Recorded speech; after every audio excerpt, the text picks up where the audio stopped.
Laporkan kepada Bapak Presiden bahwa secara prinsip apa yang ditawarkan Indonesia dalam bentuk surat yang diajukan tanggal 7 dan tanggal 9 mendapatkan. Menteri Koordinator Perekonomian Erlangga Hartarto melaporkan hasil negosiasi delegasi Indonesia di Amerika Serikat terkait tarif tinggi yang ditetapkan Presiden Amerika Serikat Donald Trump ke Indonesia. Proposal yang ditawarkan RI menurut Erlangga mendapatkan apresiasi dari pemerintah Amerika Serikat.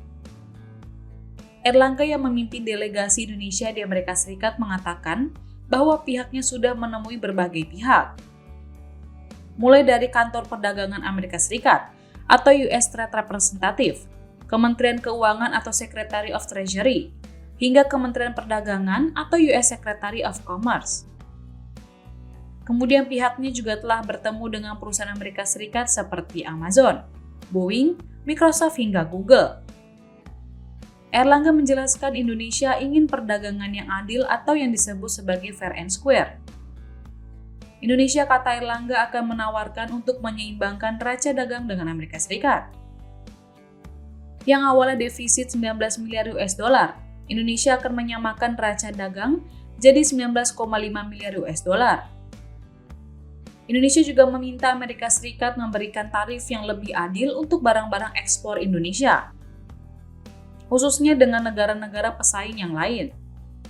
Laporkan kepada Bapak Presiden bahwa secara prinsip apa yang ditawarkan Indonesia dalam bentuk surat yang diajukan tanggal 7 dan tanggal 9 mendapatkan apresiasi dari Amerika karena surat yang Indonesia masukkan relatif komprehensif.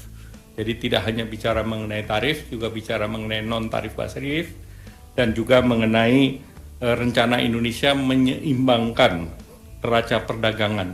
Jadi kita sebut itu fair and square. Jadi mereka neraca perdagangannya sekitar 19, kita berikan lebih dari 19,5. Jual beli langsung 19,5, namun kita juga ada project yang kita akan beli dari Amerika.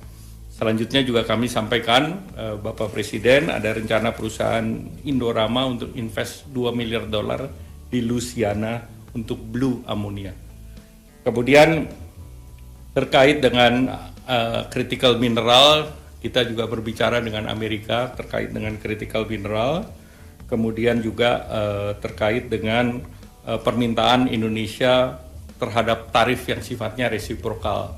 Artinya untuk komoditas-komoditas utama Indonesia yang ekspor ke Amerika, Indonesia minta agar tarif kita setara dengan negara lain. Apakah itu Vietnam, apakah itu Bangladesh, sehingga kita dengan yang lain itu dapat equal level playing field. Kemudian Prabowo juga memberikan arahan agar yang ditawarkan Indonesia bisa menjadi win-win solution atau solusi yang saling menguntungkan, khususnya dalam hubungan bilateral antara Amerika dan Indonesia. Di sisi lain, Prabowo bakal membentuk 3 satuan tugas atau satgas khusus untuk urusan perekonomian Indonesia.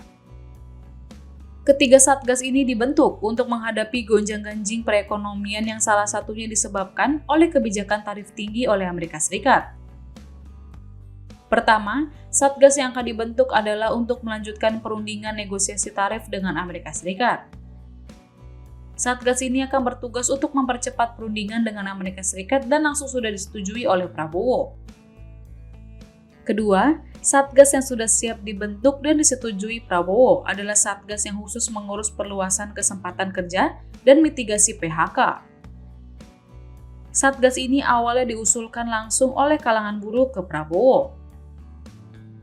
Ketiga, akan ada Satgas deregulasi kebijakan yang bertugas untuk memberikan regulasi peningkatan iklim investasi di Indonesia.